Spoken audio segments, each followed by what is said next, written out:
Olá, alunos do sétimo ano. Vamos para mais um assunto de geografia, assunto sobre o Brasil. Vamos estudar? Partiu, vamos estudar?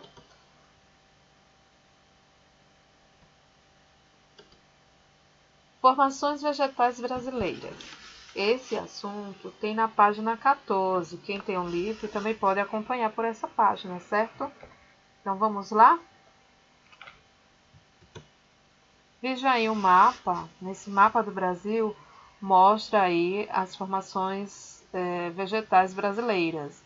Veja que o cerrado, essa parte rosa, bem no centro do Brasil, os campos no sul do país de laranja, a caatinga no nordeste amarela, o complexo do Pantanal de vermelho aí, que fica ali em Mato Grosso do Sul, a vegetação litorânea por todo o litoral brasileiro, que aí está de verde, a floresta equatorial amazônica, ali bem ao norte, né, esse verde mais claro, a Mata Atlântica de rosa aí, ó, que é a mata tropical, e a mata de araucária de marrom, aí também no sul do Brasil.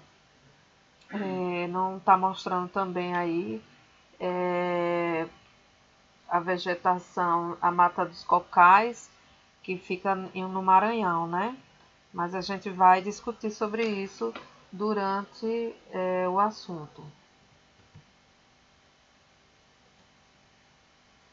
Clima tropical. Né? Vocês sabem que o Brasil ele é um país que quase todo o seu território é entre as zonas, na zona intertropical, né? Entre os dois trópicos, o de Câncer e o de Capricórnio. E o de Capricórnio é onde ele fica bem próximo mesmo, onde ele é cortado, né? E isso aí a gente até viu na aula passada, falando isso, né? Então, um dos elementos que melhor representam a diversidade natural de um país é a vegetação. Ela contribui para a formação de diferentes paisagens e se relaciona diretamente com outros elementos naturais, como o clima e o relevo. E no Brasil, há o predomínio do clima tropical, que é que vocês estão vendo aí, nessa parte aí vermelha, né? Onde fica a parte onde mais incide o sol, os raios solares, e é a parte onde é mais quente do planeta. E se caracteriza por temperaturas elevadas na maior parte do ano, precipitações abundantes e inverno pouco, né, rigoroso, e curta estação seca. Algumas partes do globo, algumas partes do país, do Brasil, se encontra abaixo também da linha do Trópico de Capricórnio, então é uma parte que ela é subtropical. Mas é só uma partezinha menor, porque na maioria ela se encontra na área intertropical, certo? Então há um predomínio de algumas florestas por conta disso, dessa parte aí onde se encontra o Brasil. Aí há o predomínio de matas e de florestas devido a esse clima.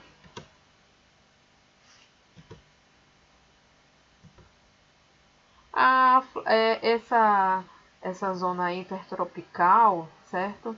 Ela favorece florestas equatoriais, né, como a floresta amazônica que você está vendo aí, e também florestas tropicais, como no caso a Mata Atlântica, entendeu? Ela se concentra na porção norte, né, do território brasileiro e apresenta vegetação densa, com grande diversidade de plantas, além de abrigar várias espécies animais. No caso, a floresta amazônica e a Mata Atlântica. Vamos ver aqui. A Mata Atlântica também é uma floresta tropical bastante densa, mas aí vocês estão vendo a floresta amazônica, certo?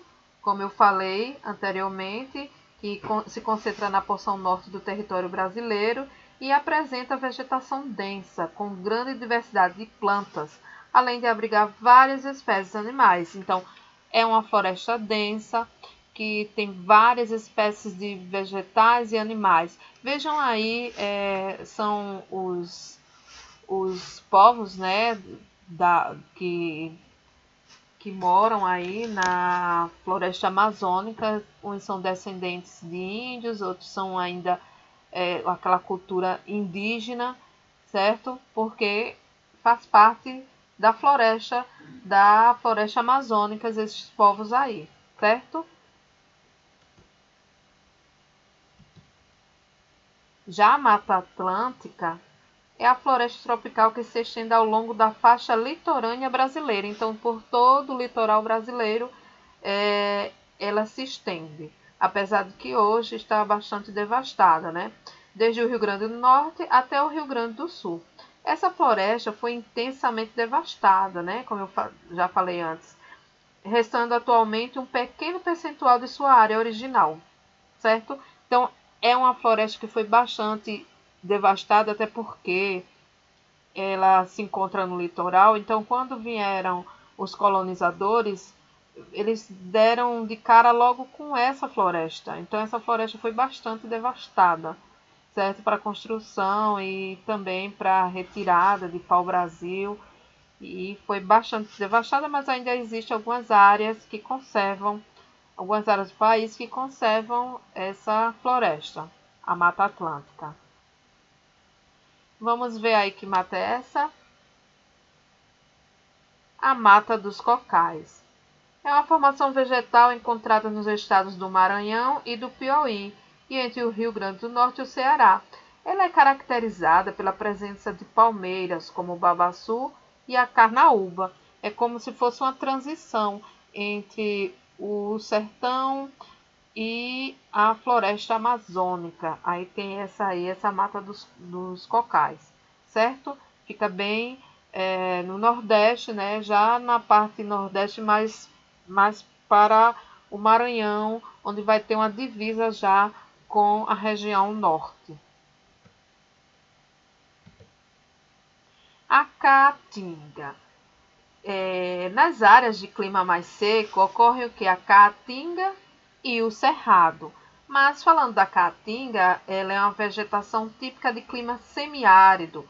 É encontrada em trechos de todos os estados da região Nordeste, com exceção do Maranhão, que a gente tinha falado lá da Mata dos Cocais, né? Então, ela é encontrada em todos os estados, menos o Maranhão, do Nordeste. E ela tem essas características aí, ó.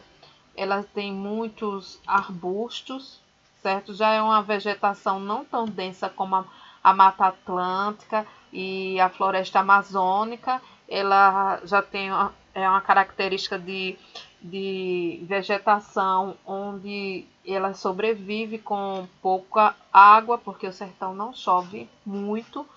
E tem aí uma fauna também bastante diversificada, como vocês estão vendo aí, ó, o tatu, certo? O tatu-bola e macacos, tá? Então, assim, ela tem uma fauna também bem rica, apesar de ser uma vegetação mais esparsa, não é tão quanto as duas outras florestas que a gente falou no começo, que as florestas amazônica e a Mata Atlântica.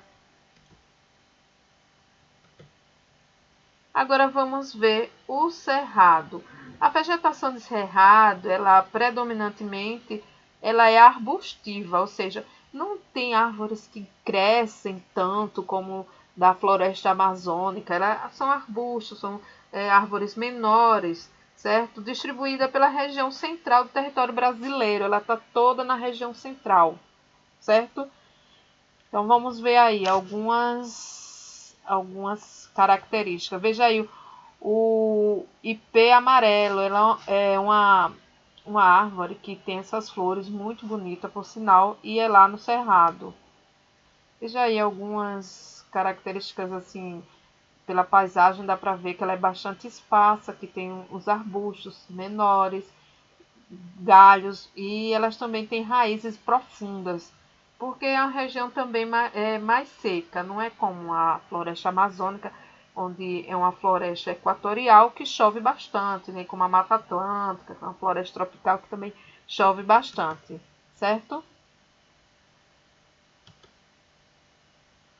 E agora vamos ver bem lá ao sul as florestas que ficam ao sul, que são florestas subtropical. Por que subtropical? Porque está abaixo do trópico, então ela é subtropical. Ela está nas áreas mais frias do país, né, por causa da latitude, como a região sul, ou da altitude, como nas áreas serranas.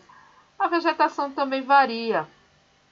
Nessas áreas estão presentes as florestas subtropical, né, como a mata de araucária, e os campos, como as pradarias e os campos de altitudes. Vamos ver aqui.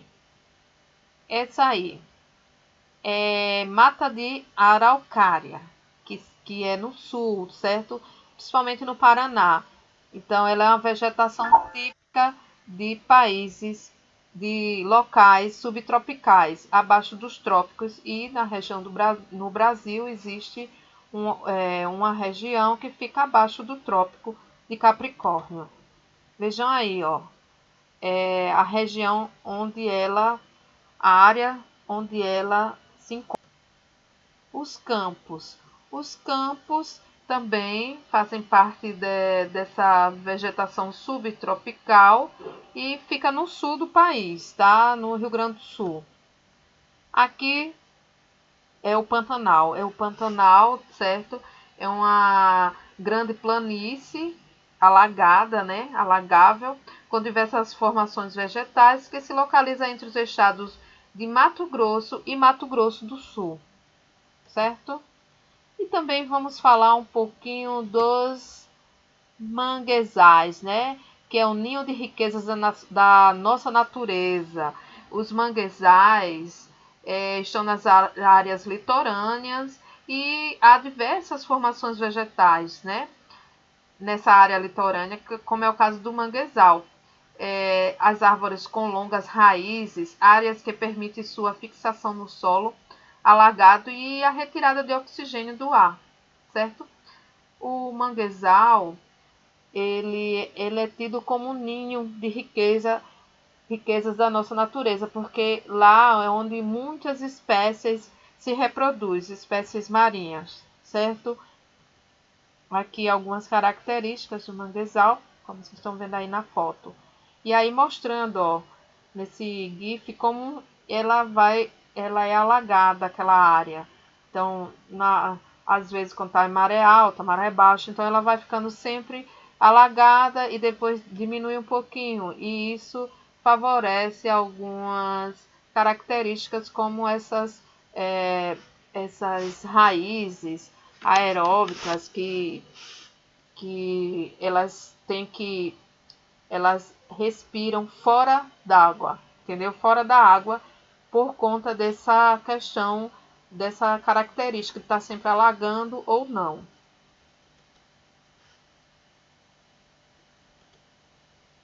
E para refletir, um versículo aqui.